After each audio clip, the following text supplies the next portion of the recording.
بالله من الشيطان الرجيم. بسم الله الرحمن الرحيم. يا أيها الذين آمنوا استعينوا بالصبر والصلاة إن الله مع الصابرين. بسم الله الرحمن الرحيم. ولقد آتينا لقمان الحكمة أن اشكر لله ومن يشكر فإنما يشكر لنفسه ومن كفر فإن الله غني حميد. صدق الله العظيم. Bismillahirrahmanirrahim. Subhanallah walhamdulillah wala ilaha illallah, Allahu akbar. Assalamualaikum warahmatullahi wabarakatuh. Waalaikumsalam. Untuk semua sahabat ngilmu, apa kabarnya yang lagi di rumah? Ini puasa tinggal sebentar lagi, ya Allah. Udah nggak nih ya, nggak kerasa ya. Bentar lagi kita udah mau lebaran loh. Aduh, gimana? Udah prepare apa aja nih? Pasti prepare baju baru, kue-kue udah ada di rumah. Nah, yang pasti kalian harus selalu nonton acara ini ya. Walaupun sudah mau detik-detik Lebaran, kalian harus tetap sempatin untuk nonton Ramu Ramadan Ngilmu yang pasti akan memberikan ilmu buat kalian semua. Ya, di sore hari ini Reza sudah bersama Ustadz kita yang the best, yaitu ada Ustadz Ahla Kembara LCMA. Assalamualaikum Ustadz. Waalaikumsalam warahmatullahi wabarakatuh. Bagaimana kabar Kak Reza? Kabar baik Sehat, Pak Ustadz. ya? Ini kita kayak jadi kayak pengantin sunat ya Pak Ustadz ya. Ya. Stylist kita untuk di Ramu ini luar biasa ya. Seorang Pak Ustadz Ahla hari ini disulap menjadi Masya Allah ya, keren banget ya. Ini kita pakai kain-kain seperti ini. Ini kita karena menyambut saking excitednya nih kita ya. Sebenarnya kita harusnya sedih ya Pak Ustadz ya, karena Ramadan mau berakhir. Iya. Sebenarnya, tapi nggak apa-apa. Seneng sedih. Kita seneng sedih ya, karena mau menyambut kembali Hari Fitri ya Iya. kan tuh, seperti itu. Pak Ustadz, tadi di awal kita sudah sama-sama mendengarkan lantunan ayat suci Al-Quran yang dibacakan oleh seperti biasa qori kita yang the best sekali, ada Yahya Ayas Bakhobazi yang membacakan surah Al-Baqarah ayat 153 dan surat Luqman ayat 12. Nah, ada apa tuh Kak Reza di balik dua ayat tersebut? Tentunya pasti ada maksudnya dong. Tentunya sangat berkaitan dengan tema kita di sore hari ini. Temanya apa? Temanya Pak Ustadz adalah tentang eksistensi orang beriman. Nah, nih gimana nih? Eksistensi itu bukan cuman buat artis doang, ternyata buat orang beriman. Nah ini sekarang gimana nih? Kita taunya kan, orang yang eksistensi itu pasti yang terkenal, pasti yang ini. Nah ini kalau eksistensi orang beriman, seperti apa tuh? Nah kan, penasaran kan? Aku juga penasaran. Sekarang mari kita dengarkan sama-sama dengan hikmat ya, tausiah yang akan disampaikan oleh Ustadz Ahla Kembara LCMA. Silakan Pak Ustadz. Baik. Bismillah, uhayyikum bitahiyatin islamiyah, tahiyatin mubarakah. Assalamualaikum warahmatullahi wabarakatuh. Waalaikumsalam warahmatullahi wabarakatuh. Alhamdulillahi bini'matihi tatimmus salihat wa bifadlihi tatanazalul khairat wal barakat wa bitaufiqihi tatahaqqaqul maqasid wal ghayat. Allahumma salli wa sallim wa barik ala nabiyyina Muhammad wa ala alihi wa ashabihi min ahlil fadaili wal karamat. Amma ba'd.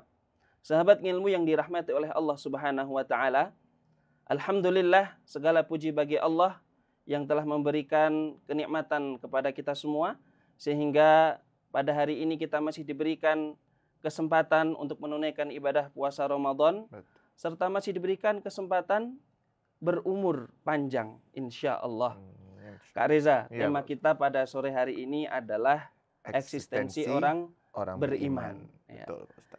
Kita sering mendengar kata eksis, ya kan? Eksis itu biasanya mengandung makna bertahan. Betul. Itu orang masih eksis aja ya, padahal sudah ini tua gitu, masih bertahan gitu. Betul. Bisa juga mengandung arti populer gitu. Betul, kan, terkenal. betul, Wah, tuh artis masih eksis tuh. Iya, tuh. Wah, artis kawakan masih eksis gitu kan. Iya. Jadi apa ini maksud dengan eksistensi orang beriman? Baik, kita akan mengulas secara singkat arti eksistensi, Kak Baik, Reza. baik Pak Ustadz. Baik, sahabat ilmu sekalian, eksistensi itu kalau dalam KBBI atau Kamus Besar Bahasa Indonesia, artinya adalah keberadaan. Keberadaan. Sesuatu yang ada atau sesuatu yang muncul yang memiliki unsur bertahan atau Baik. yang memiliki makna bertahan Baik. gitu. Dalam arti yang lain juga disebutkan bahwa eksistensi itu adalah proses yang dinamis. Jadi eksistensi itu sesuatu yang lentur, Baik. fleksibel, Baik. tidak kaku, Aha. tidak stuck, Mhm. ya kan? Kemudian dia juga bisa diartikan adalah sesuatu yang keluar, sesuatu yang mengatasi, Baik. sesuatu yang melampaui. Oke. Bisa berarti sesuatu yang berkembang ataupun sesuatu yang mengalami kemunduran. Baik. Tergantung bagaimana kemampuan seseorang untuk mengaktualisasikan potensi-potensinya sehingga eksistensinya tetap ada atau Baik. bertahan. Baik. Jadi bisa kita simpulkan bahwa eksistensi orang beriman itu adalah kemampuan orang beriman dalam mengaktualisasikan potensi-potensinya sehingga dia bisa bertahan dan mengatasi segala kondisi yang ia hadapi. Baik. Bisa dipahami ya, Kak Reza ya? Bisa Sahabat ilmu paham. sekalian yang ada di rumah mudah-mudahan bisa dipahami. Pinter-pinter. Baik. Sahabat ilmu yang dirahmati oleh Allah Subhanahu wa taala, ada satu hal menarik. Ini adalah suatu kabar dari Rasulullah Shallallahu alaihi wasallam, diriwayatkan oleh salah seorang sahabat yang bernama Suhaib bin Sinan Ar-Rumi. Ya, ini adalah seorang sahabat, dulunya dia berasal dari Bizantium, Romawi. Tapi kemudian memeluk Islam. Baik. Ya, menjadi sahabatnya Rasulullah Shallallahu alaihi wasallam. Ya, jadi sahabat Suhaib Ar-Rumi ini bercerita bahwa suatu ketika Rasulullah Shallallahu alaihi wasallam bersabda, "Ajaban li amril mu'min." Jadi disertai dengan wajah yang sumringah gitu, Baik. yang gembira. Ya, Baik. kayak kita gembira mau menyambut Idul Fitri. Iya.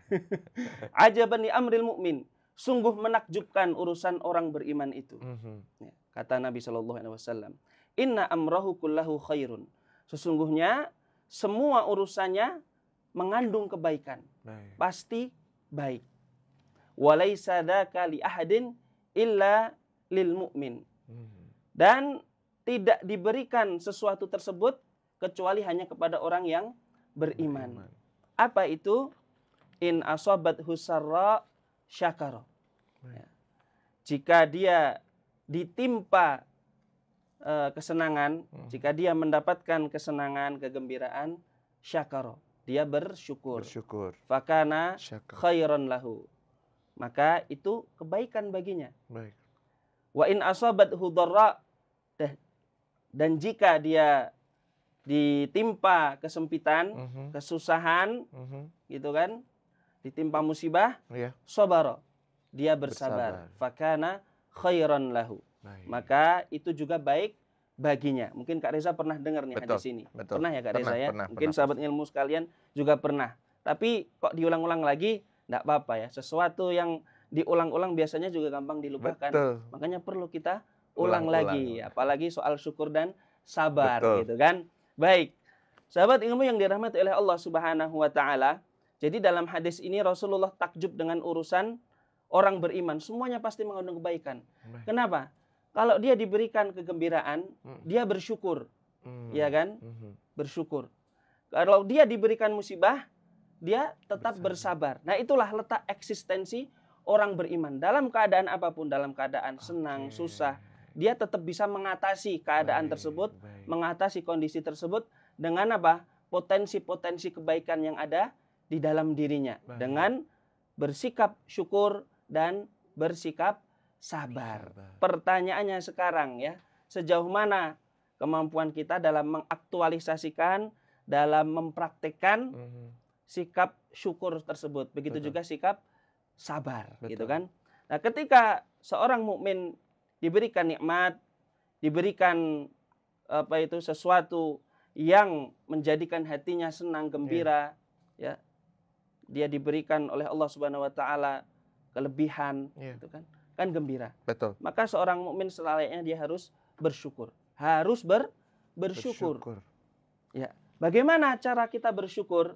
Nah, para ulama membagi 3 macam cara bersyukur. Nah, Tapi ini saling berkaitan Kak Reza. Harus baik. ada semua unsur. Baik. Ini harus ada semua. Tiga-tiganya ada semua. Ya, Oke. tidak boleh apa itu dipisah-pisah. Kurangin. Ya, tak Kurangin boleh. satu, nggak Ya, artinya harus diimplementasikan semua, harus Oke. harus dipraktikkan semua, Baik. diaplikasikan semua gitu Baik, kan. baik, baik. Yang pertama adalah syukur dengan hati. Asyukru bil qalbi. Syukur Ya. dengan hati. Bersyukur dengan hati. Apa maksudnya? Mengakui bahwa nikmat yang diberikan oleh Allah Subhanahu wa taala itu adalah semata dari Allah. Jadi kalau dia ada nikmat, ada apa itu? Kebaikan, diberikan kebahagiaan, kegembiraan, hatinya harus mengakui dengan sepenuh hati, dengan penuh keyakinan bahwa Ini nikmat dari tersebut berasal dari Dari Allah Subhanahu wa taala. Kenapa? Karena ada orang dia diberikan nikmat tapi nggak mau mengakui kalau itu dari Tuhan. Nggak mau mengaku itu dari Allah. Karena dia menganggap, oh ini saya dapat dari usaha saya sendiri. Ah. Ini saya dapat dari orang lain yang membantu saya. Tapi dia tidak menyertakan Tuhan. Tidak menyertakan Allah Subhanahu wa ta'ala. Padahal Allah tegaskan, wa ma bikum min ni'matin faminallah.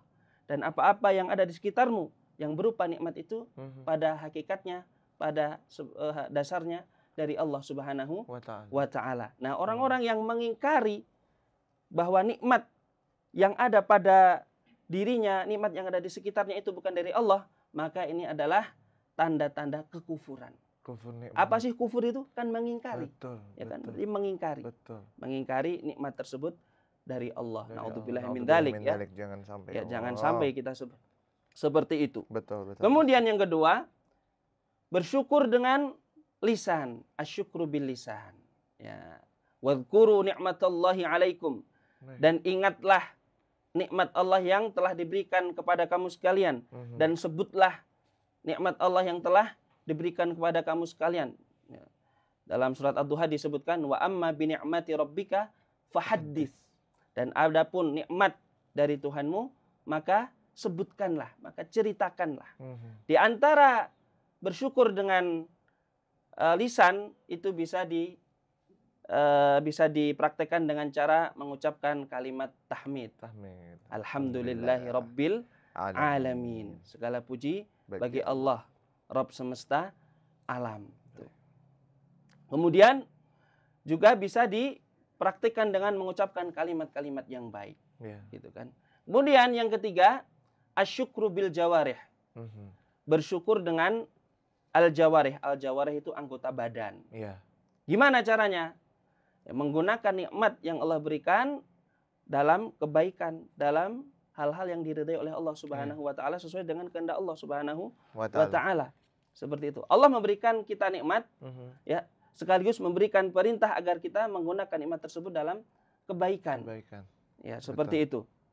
Diberikan nikmat tangan, diberikan nikmat mata, diberikan nikmat bibir, mulut, semua yang ada di dalam tubuh kita ini kan nikmat sebenarnya. Ya. Sebelum kita bicara hal-hal yang sifatnya eksternal, entah itu rumah, entah itu kendaraan, entah itu yang lain, uang dan lain sebagainya. Kita lihat dulu diri kita sendiri. Betapa banyak nikmat yang Allah berikan yang ada dalam diri kita. Kita bisa bernafas gratis, tidak usah bayar. Ya, bisa bayangkan kalau misalnya orang sedang terkena sesak nafas. Bagaimana itu? Susahnya bernafas, harus pakai alat bantu kan, seperti itu. Ya, kita bersyukur yang diberikan kesehatan oleh Allah Subhanahu wa taala. Nah, tentu itu semua harus dibuktikan dengan tadi, dengan hati, lisan dan anggota tubuh. Dengan cara apa ya? Digunakan dalam hal-hal yang diridai oleh Allah Subhanahu wa taala. Kemudian yang kedua, orang beriman itu kalau diberikan musibah dia akan tetap bersabar. Sesuatu yang mungkin tidak menyenangkan hatinya, dia bersabar. Maka kata Rasulullah Shallallahu Alaihi Wasallam dalam sebuah riwayat dikatakan Kak Reza, al imanu nisfan, kata Nabi. Iman itu terdiri dari dua unsur. Ya. Nisfun sabrun. Satu adalah kesabaran. Satunya lagi itu adalah syukur. Nah, inilah iman. Ya. Ada dua unsur tersebut, syukur dan sabar. Nah, kapan kita bersabar? Pertama, bersabar ketika menjalankan perintah Allah. Betul. Ya, sebagaimana yang diperintahkan oleh Allah Subhanahu wa taala kepada Nabi Shallallahu alaihi wasallam, ya. Wa'mur ahlaka bis sholati wastabir 'alaiha. Dan perintahkanlah kepada keluargamu untuk mendirikan salat wastabir 'alaiha, dan sabarlah ketika menunaikan salat tersebut. Ya, dalam apa itu melaksanakan perintah Allah kan kita juga butuh kesabaran, ya. Misal kita salat Isya berjamaah, kita salat tarawih kan, kadang 4 rakaat aja, imamnya lama banget sih ini. Padahal ya paling 2 rakaat tuh kalau misalnya ini Kak Reza, kalau sholat tarawih 2 rakaat itu misalnya 1 rakaat setengah halaman, 2 rakaat 1 halaman. Baik. Itu ya paling-paling itu 5 menit Kak Reza sebenarnya, ya. Iya. Idealnya seperti itu, ya 5 menit saja. Kalau 5 menit tambah 5 menit lagi, ya kan 10 menit. Baru 10 menit tapi sudah kadang resah, gelisah, ya. Tapi kalau main Mobile Legend, wah, berjam-jam kuat. Nonton YouTube apa gitu, podcast gitu, kuat gitu kan. 2 jam juga dijabanin gitu. Giliran komunikasi dengan Allah, males-malesan gitu. Kan kita sholat itu pada dasarnya kan komunikasi dengan Allah Subhanahu wa taala. Sebagaimana kita kemarin sudah bahas ketika kita membahas tentang nikmat khusyuknya dalam sholat, ya Kak Reza. Jadi apa itu sholat itu sebenarnya komunikasi kita dengan Allah. Makanya dalam sebuah hadis disebutkan, dalam sebuah hadis qudsi disebutkan, Rasulullah menceritakan bahwa ketika seorang hamba dia mengucapkan alhamdulillahirabbil alamin, Allah menjawab, yang artinya kalau diartikan hambaku sedang memujiku. Jadi langsung dijawab oleh Allah Subhanahu wa taala. Gitu. Lah Ustadz, kalau yang sholat banyak gimana? Ya nggak usah dibayangin, Allah itu apa itu? Ala kulli syai'in qadir, berkuasa atas segala sesuatu. Intinya kita harus imani itu. Gitu kan. Kemudian, ini. Tadi sabar ketika menjalankan perintah. Betul. Yang kedua, sabar ketika apa? Menahan diri dari berbuat maksiat. Menahan diri dari berbuat maksiat. Sabar ketika menahan diri dari berbuat maksiat. Saya tegaskan lagi. Ini sebagaimana yang dilakukan oleh Nabi Yusuf alaihissalam ketika digoda oleh Zulaikha, ya kan? Zulaikha ini kan wanita cantik, punya kedudukan, gitu kan? Istrinya raja tuh, ya kan? Betul.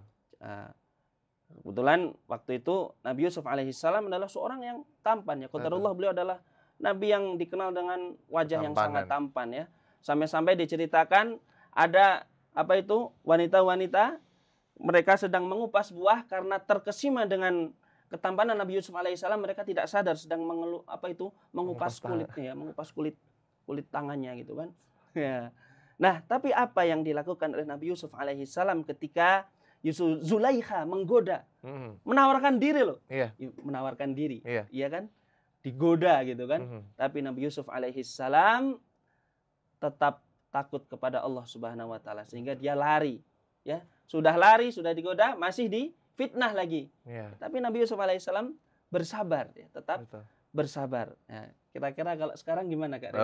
Aduh, nggak ngerti deh kalau sekarang nih Pak Ustadz. Makanya ada sebuah hadis nih Kak Reza, ya. Ada 7 golongan yang akan mendapatkan naungan pada hari kiamat pada saat tidak ada naungan sama sekali kecuali naungan dari Allah. Siapa salah satunya? Rajulun da'athu imra'atun dzatu mansibin wa jamalin faqala inni akhafullah. Seorang lelaki, ya, seorang pemuda yang diajak berbuat zina oleh seorang wanita yang memiliki kedudukan, memiliki kecantikan, tapi pemuda tadi berkata apa? Inni akhafullah, sesungguhnya aku takut kepada Allah Subhanahu wa taala. Nah, makanya para ulama itu sampai menyimpulkan begini Kak Reza. Sabar menahan diri dari berbuat maksiat itu adalah sabar yang paling berat. Sabar menahan diri dari berbuat maksiat itu adalah sabar yang paling berat. Karena apa? Maksiat itu kan apa ya? Ya, menyenangkan gitu. Makanya kan ada lagunya siapa? Pak Haji Roma Irama gitu kan. Ya, gimana lagunya? Sahabat ilmu paham sendirilah, apal sendiri mungkin ya. Kemudian yang ketiga, sabar ketika menghadapi takdir Allah. Betul. Sabar ketika menghadapi takdir Allah.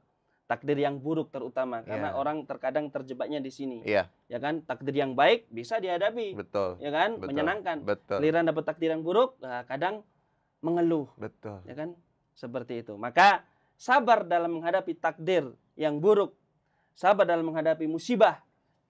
Ini adalah salah satu sabar yang ditekankan di dalam Islam. Baik. Seperti itu. Baik.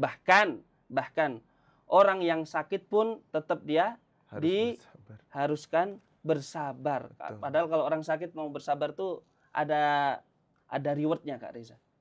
Tapi Nabi pernah bersabda, "Ma min muslimin tusibuhu adza syaukatin fama fauqaha." Baik. Tidaklah seorang muslim dia ditimpa rasa sakit duri yang menusuk atau yang lebih perih dari itu. Iya. Ya. Illa hattallahu azza wa jalla anhu khotoyahu. Melainkan Allah pasti akan menghapus kesalahannya. Kama tahuttus syajaratu waraqaha, sebagaimana pohon itu menggugurkan daunnya. Subhanallah. Ya, seperti itu. Baik, sahabat ilmu yang dirahmati oleh Allah. Demikian sebagai pengantar, mudah-mudahan bermanfaat. Assalamualaikum warahmatullahi wabarakatuh. Waalaikumsalam warahmatullahi wabarakatuh. Sangat menarik ya. Ini adalah fenomena yang ya bisa dibilang sering terjadi Pak Ustadz ya di kalangan teman-teman Eja dan lain sebagainya tuh. Ini tuh bersabar dikala kita menghadapi musibah itu adalah hal yang kayaknya beratnya minta ampun Pak Ustadz. Itu kayaknya beratnya minta ampun, kayak hampir kita tuh akhirnya dengan satu musibah yang tiba-tiba menimpa kita seperti lupa dengan semua nikmat yang sudah Allah kasih bertahun-tahun. Jadi saat ada musibah datang tuh kita langsung udah gue nyerah. Nah, itu loh, itu Pak Ustadz. Nah, itu kayaknya kita akan bahas itu ya nanti ya, kita akan bahas dulu. Ini dilatih gitu. Harus dilatih benar-benar ya Pak Ustadz. Makanya ada pepatah Arab menarik, Kak. Gimana? As-sabru kas-sabri. Murrun fi madaqatihi lakinna awaqibahu ahla minal asali. Sabar itu pahit bagaikan jamu. Tetapi akibatnya, kesudahannya akan lebih manis daripada madu. Iya, jadi sabar itu kalau dirasakan memang pahit gitu kan, perih. Tapi kalau dia ridho, ya sabar dan ridho atas takdir Allah, dia pasti akan mendapatkan sesuatu yang manis, sesuatu yang lebih baik. Bahkan dikatakan ahla minal asali, lebih manis daripada madu. Betul. Ada sesuatu yang lebih manis daripada madu? Nggak ada. Untuk saat ini? Gula aja nggak ada. Gula kalah sama madu ya kan? Luar biasa. Baiklah Pak Ustadz, ini aja dari tadi tertarik dengan aja di cue card ini. Ada 2 pertanyaan yang dari tadi aja baca-baca terus. Dan ini tuh 2 pertanyaan yang menurut aja ini benar-benar bahasannya kayaknya akan panjang banget deh ini Ustadz. Ini luar biasa sekali nih ya. Yang pertama datangnya ini dua-duanya datang dari Mbak Atika _9395. Dia bertanya, ada 2 pertanyaan nih Pak Ustadz. Yang pertama dulu ya Pak Ustadz ya. Apa hukumnya bagi orang yang mengatakan Tuhan tidak adil ketika dia sedang ditimpa musibah? Waduh. Itu berat nih. Itu tuh ya Allah gimana ya ngomongnya. Itu kalau kadang ketemu sama orang tuh yang mereka yang bilang ini gak adil, gue harusnya gini. Nah, itu kan maksudnya ya itu memang fenomena yang terjadi Pak Ustadz. Itu seperti apa Pak Ustadz? Hukumnya tuh gimana sih kita kalau ngomong kayak begitu? Oke, bismillahirrahmanirrahim. Kalau kita berbicara hukum tentang orang yang mengatakan bahwa Tuhan, atau kita langsung kerucutkan saja Allah ada orang mengatakan Allah itu tidak adil gitu. Betul. Bagaimana pandangan para ulama berkenaan dengan ucapan tersebut? Para ulama berpandangan bahwa ucapan itu bisa menjerumuskan seseorang ke dalam kekafiran. Karena apa? Karena adil adalah salah satu sifat kesempurnaan Allah Subhanahu wa taala. Adakah yang lebih adil dari Allah? Tidak ada, gitu kan? Bahkan dalam Al-Qur'an itu disebutkan, innallaha la yadhlimu mithqala dzarrah. Sesungguhnya Allah itu tidak berbuat zalim walaupun seberat biji sawi. Artinya Allah sama sekali munazzahun, artinya Allah bebas dari sifat zalim gitu kan. Dan Allah Maha adil gitu. Jadi kalau ada orang mengatakan bahwa Allah tidak adil atau Tuhan tidak adil, maksudnya Allah tidak adil, maka ini bisa menjerumuskan seseorang ke dalam kekufuran. Bahkan dalam kitab Sulamut Taufik nih Kak Reza disebutkan nih. Jadi kalau misalnya ada orang bilang begini, kalau aku meninggalkan sholat kemudian Allah mengadabku, memberikan hukuman kepadaku, berarti Allah berbuat zalim kepadaku. Itu sudah dihukumi kafir. Kalau dia seorang muslim dihukumi murtad. Orang seperti itu dia harus segera bertobat, beristighfar dan baca syahadat. Jadi kalau nanti nih misalnya ada orang bicara seperti itu karena mungkin ketidaktahuannya ya, karena mohon maaf ya kejahilannya. Betul. Nah, harus segera bertobat. Gimana tobatnya? Istighfar, segera baca syahadat lagi. Astagfirullahaladzim, sebanyak-banyaknya baca syahadat asyhadu an la ilaha illallah wa asyhadu anna muhammadar rasulullah. Gitu. Ya Allah. Ya. Parah loh, hati-hati Iya, loh jadi ya. konsekuensinya berat tuh. Tuh, ya. Luar biasa. Hati-hati. Hati-hati tuh ya. Itu tuh kadang kalimat simple atau kalimat yang kita apa ya? Mungkin saat emosi ya kan, saat apa ya Pak Ustadz? Eja tuh kan sempat punya program podcast juga ya Pak Ustadz. Eja ketemu dengan berbagai macam background orang gitu loh. Di dalam cerita hidupnya itu mereka rata-rata itu mereka seperti kayak pernah down, yang tiba-tiba mereka kayak sudah tidak pernah punya tidak punya harapan. Bahkan ada nanti yang kisahnya saat mereka sudah tidak ada harapan, mereka muncul tiba-tiba aku dapat ini Kak Eja, tiba-tiba aku kayak gini. Nah, itu jadi kan gambaran bahwa pasti kayaknya semua orang pernah ada di titik itu gitu loh Pak Ustadz. Kayaknya setiap orang itu selalu pasti ada di titik terendah itu. Cuman untuk bagaimana selanjutnya dia bertahan dan maksudnya akhirnya bersyukur itu yang kita mungkin prosesnya tiap orang beda-beda gitu ya. Baiklah. Bahkan ini Kak Reza, sebenarnya ketika seseorang ditimpa musibah, sebenarnya dia punya potensi untuk bersyukur juga. Bisa jadi musibahnya belum seberat orang lain. Bisa jadi musibah yang sedang menimpanya itu tidak seberat para nabi dulu ya. Karena kata Nabi Shallallahu Alaihi Wasallam, kata Nabi Muhammad Sallallahu Alaihi Wasallam, ya manusia yang paling berat ujiannya itu adalah para nabi. Kemudian orang-orang soleh, ya seperti itu. Nah kita ya insya Allah ya la yukallifullahu nafsan illa wus'aha. Allah tidak membebani seseorang melainkan berdasarkan kemampuannya. Jadi Allah sudah menakar kok kemampuan kita masing-masing gitu. Artinya kalau kita mungkin sedang mengalami keterpurukan, tetap ada potensi untuk bangkit kembali. Tergantung bagaimana kita mengolah kemampuan kita gitu. Baiklah, ini kita ke pertanyaan yang kedua dulu ya Pak Ustadz. Soalnya nyambung banget nih sama pertanyaannya aja. Kalau ada orang, dia sebenarnya bilang sudah bersyukur Pak Ustadz, tapi hatinya masih merasa hampa atau kosong. Nah, kadang kepikiran untuk mengakhiri hidup. Nah, itu dia. Apakah itu bisa dikatakan masih kurang bersyukur? Bagaimana cara mengatasi perasaan tersebut? Itu yang Eja maksud Pak Ustadz. Banyak banget Pak Ustadz yang aku udah kesel, aku mau bunuh diri aja. Itu gampang sekali terucap Pak Ustadz.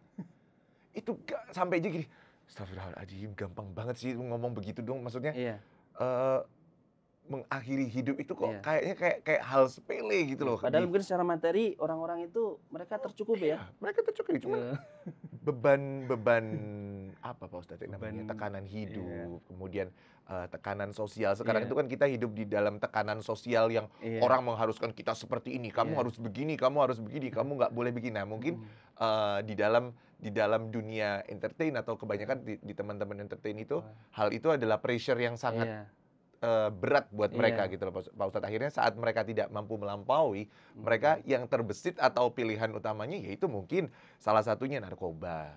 Ya, mungkin larinya ke situ, narkoba, ya udah suicide itu bunuh diri, udah gitu loh Pak Ustadz. Monggo gimana Pak Ustadz? Baik. Aduh. Ya, untuk menjawab pertanyaan tadi ya, apakah itu masih bisa dikatakan kurang bersyukur? Jelas, ya masih kurang ya. Udah nggak bersyukur, itu udah jelas-jelas nggak bersyukur. Gitu. Terus bagaimana cara mengatasinya? Pertama, Allah Subhanahu wa taala berfirman tadi di surat Al-Baqarah ya. Baik. Fadhkuruni adzkurkum. Washkuruli wala takfurun. Maka ingatlah aku pasti akan mengingatmu, kata Allah. Dan bersyukurlah kepadaku dan janganlah kamu mengingkariku, jangan mengingkari nikmatku. Artinya yang bisa kita lakukan adalah banyak-banyak mengingat Allah, berzikir. Ya, berzikir bisa dengan kalimat-kalimat thayyibah, subhanallah walhamdulillah wala ilaha illallah, Allahu akbar. Termasuk mengingat apa? Mengingat nikmat Allah itu sendiri. Betapa banyak nikmat yang sudah Allah berikan kepada kita. Coba itu diingat ingat gitu. Karena kan pada dasarnya syukur itu mengingat nikmat Allah dan Betul. mengakui bahwa nikmat itu dari Allah Subhanahu Betul. wa ta'ala dengan segala ketundukan, baik dengan hatinya, lisannya, dan dengan anggota tubuhnya. Kemudian yang kedua, banyak bertafakur, merenung, ya, Iya, Pak Ustadz. merenung. Itu merenung bukan untuk sedih, ya. Iya. Merenung untuk apa? Merenungi nikmat-nikmat Allah yang sudah diberikan. Betul, betul. Oh, dulu saya tuh sebenarnya saya tuh gini, tapi Allah masih memberikan kebaikan kepada saya Iya. begitu banyak. Berapa banyak aib yang masih Allah tutupi. Itu juga nikmat loh. Betul. Orang yang ditutupi aibnya, keburukannya, itu juga betul. nikmat. Betul, Pak Ustadz. Jangan salah gitu dia. Ya Allah. Jadi itu buat kalian-kalian yang kalau suka mikir pendek ya, yang sekalian yang suka mikir pendek nih aja selalu pesan buat teman-teman yang di luar sana yang kalau kalian under pressure terus kalian tiba-tiba lagi dalam sebuah masalah tuh flashback. Jadi kayak apa ya? Kita harus mengingat syukur atas apa yang Allah kasih selama ini sama kita. Jangan karena tiba-tiba kalian di dalam detik ini kalian dikasih musibah and then kalian mau mengakhiri hidup gitu loh. Jadi kayak sepertinya kalian tuh hidup kalian yang dulu tuh nggak ada gunanya gitu. Ya, kayak kalian tuh Allah nggak nolong apa-apa di dulu-dulu tuh. Jadi jangan begitu. Jangan akhirnya menjadikan, karena banyak banget Pak Ustadz. Itu terjadi mau yang muda mau yang tua itu. Kita selalu prihatin dengan teman-teman kita kan maksudnya sesama entertain itu sesama musisi, sesama public figure. Kalau kita mendengar berita tiba-tiba ada artis muda belia cantik tiba-tiba bunuh diri. Hanya karena putus dengan pacar. Itu kan maksudnya putus cari hal lagi. yang makanya hal yang maksudnya lu nggak syukur lu hidup selama ini, lu udah Allah beri kehidupan, Allah berikan rezeki, popularitas, tiba-tiba kau menghilangkan itu atau apa istilahnya, mengakhiri itu semua hanya itu ditutupnya dengan bunuh diri lagi, dengan hal yang dosa lagi, gitu loh Pak Ustadz. Iya, memprihatinkan. Padahal itu dilarang. Itu dia. Jangankan bunuh diri, mengharap kematian segera datang itu nggak boleh Kak Reza. La yatamannayanna, kata Nabi. La yatamannayanna ahadukumul mauta. Janganlah salah seorang di antara kamu mengharapkan kematian. Kenapa kata Nabi? Imma muhsinan fal'allahu yazdad. Bisa jadi kalau dia optimis, berumur panjang, yazdad, bisa jadi amalnya bertambah.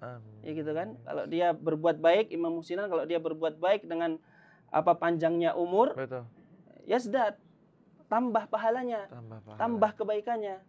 Gitu. Wa imma musian, kalaupun dia bertambah umurnya tapi ternyata musian, terjebak dalam dosa maksiat, yasta'tib, dia masih ada kesempatan untuk bertobat. Tuh, gimana? Kurang gimana? Ya, Rasulullah memberikan optimisme kepada umatnya untuk tidak berputus asa, dan putus asa memang dilarang oleh Allah. Wala tayasu min rauhillah, innahu la yayasu min rauhillahi illal qaumul kafirun. Janganlah kalian berputus asa dari rahmat Allah. Sesungguhnya tidak ada yang berputus asa dari rahmat Allah kecuali adalah orang-orang kafir, orang-orang yang ingkar. Kenapa putus asa digandengkan dengan sifat orang kafir, Kak Riza? Sahabat ilmu sekalian. Kenapa? Karena orang-orang kafir yang mengingkari nikmat Allah, mereka apa? Yaitu tadi, tidak mengakui adanya rahmat Allah. Nah, seperti itu. Astagfirullahaladzim. Ayo, saya banyak-banyak istighfar deh ya. Ya Allah, kita tuh kadang kadang kan suka kayak bercanda, udah ngapain sih, kayak waktu zaman Covid ya Pak Ustadz. Ini beneran kayak kita tuh kayak maksudnya tuh, udahlah ini udah kita kiamat aja. Itu sering ngomong gitu Pak Ustadz. Maksudnya ya kadang kita kalau di dalam forum gitu ya suka terus udahlah ini kita udah nggak bisa ngapa-ngapain. Jadi kita takut kayak maksudnya kita terbawa dengan situasi saat itu yang kita tidak bisa berbuat apa-apa, serba terisolasi dan segala macam. Jadi kita waktu itu berpikir kayak maksudnya udahlah, akhirnya udah kiamat aja. Suka pikirnya itu gitu. Seorang mukmin jangan terbawa situasi, jangan dikendalikan oleh situasi, tapi harus bisa mengendalikan situasi. Begitu. Baik, kan luar tadi biasa. Kalau dia bahagia ya bersyukur, kalau dia ada musibah ya bersabar. Betul. Bahkan ketika ditimpa musibah pun kita tetap ajari oleh Rasulullah Kak Reza untuk tetap memuji Allah. Di antara doa atau zikir yang dibaca oleh Rasulullah ketika beliau melihat sesuatu yang tidak menyenangkan Iya. apa? Alhamdulillahi ala kulli halin. Segala Alhamdulillah, puji kulli bagi hal. Allah di atas segala keadaan. Baik. Alhamdulillahi ala Kulli kulli halin. halin. Nah, ini bisa dihafal mudah ini, Alhamdulillah ala sahabat kulli ilmu halin. sekalian. Dihafalin ya. Ayo kita pada bersyukur deh ya sahabat Gilmu semuanya ya Allah. Ayo mulai dari sekarang itu kalian harus hati-hati ya. Harus hati-hati dengan ucapan kalian kalau ngomong aduh kalian apa tadi tuh kata Pak Ustadz yang sampai kalian harus apa syahadat lagi ya Allah. Auzubillahi min dzalik. Jangan ya.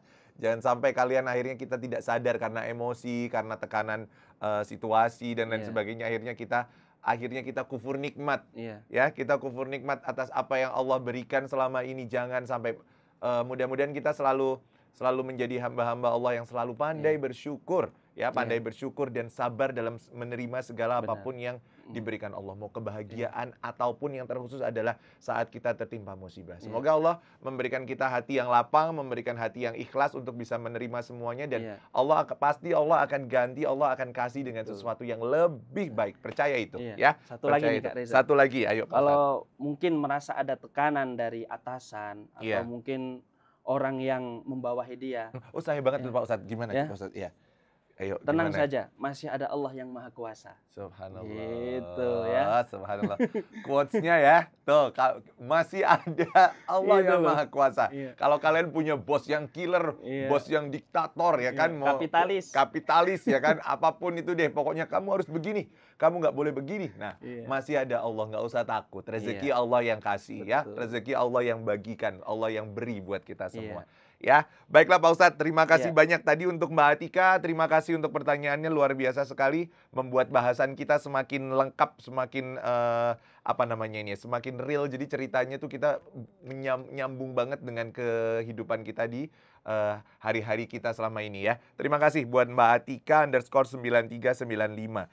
Baiklah, sekarang ini dia waktunya kita untuk, ini mudah-mudahan kita doa ya, kita minta didoain. Mudah-mudahan Pak Ustadz akan pimpin kita untuk bacakan doa supaya kita menjadi hamba-hamba Allah yang pandai bersyukur, yang mudah ikhlas dalam menerima apapun ketetapan Allah ya. Mau musibah, mau kebahagiaan, kita harus tetap bersyukur. Kalau dapat kebahagiaan kita nggak sombong ya, nggak lupa diri. Kalau dapat musibah kita tetap dengan sederhana dan bersyukur dan yakin bahwa itu semua adalah pemberian dari Allah Subhanahu wa taala. Baiklah Pak Ustadz, silakan kita sama-sama baca doa Pak Ustadz.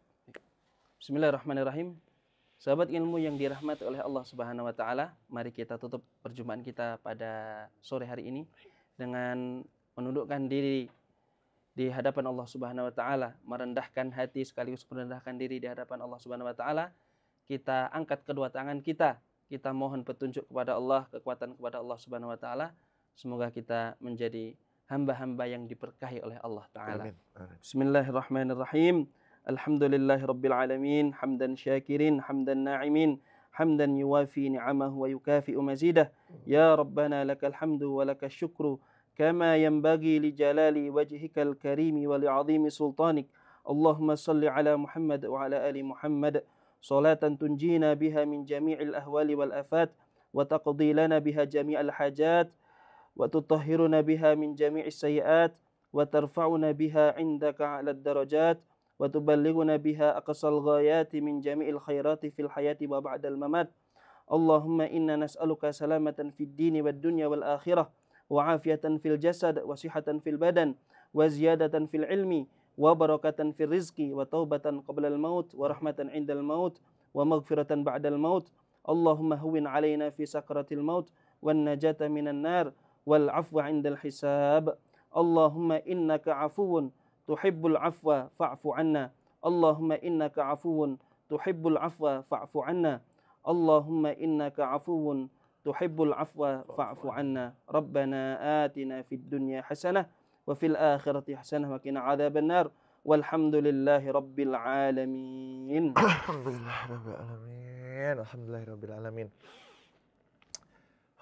Eja tuh selalu seneng banget ya kalau momen-momen baca doa tuh kita emang benar-benar kayak setiap ustadz tuh membacakan doa-doa yang menurut kita tuh langsung maknyes gitu ya. Iya nggak sih sahabat ilmu? Mudah-mudahan kalian di rumah sana ya selalu kalau lagi momen doa nih jangan sampai di skip ya, jangan sampai di skip karena ini adalah waktu-waktu yang mustajabah supaya doa-doa kita diterima oleh Allah Subhanahu wa taala. Karena ini kan sebenarnya kita mau buka puasa tuh ya. Jadi buat kalian semua untuk pesan di acara atau di tema kita hari ini adalah tadi tuh ya, kalian harus menerima apapun. Karena apapun yang datang ke hidup kita, itu semuanya yakini, itu semua datangnya dari Allah Subhanahu wa taala. Jadi jangan sampai kita menjadi hamba-hamba Allah yang akhirnya kufur nikmat. Kita nggak sadar sama sekali dengan apa yang Allah sudah kasih, ya.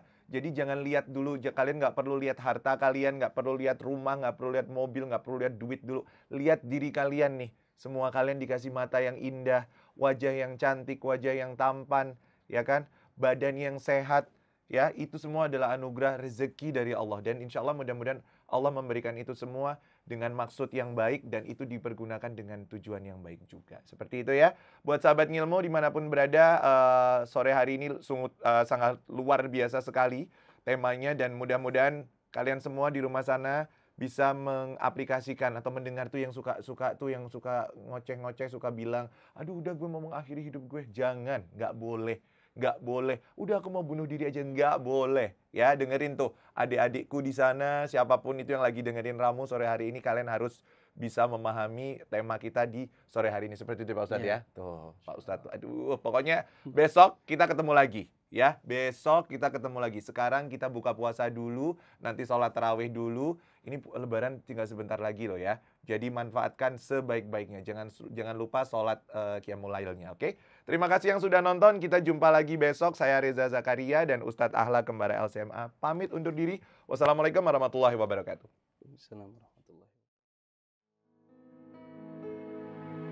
Allahumma sholli ala sayyidina Muhammadin tibil qulubi wa dawaiha wa afiyatin abdani wa sifaiha wa nuril absari wa diyaiha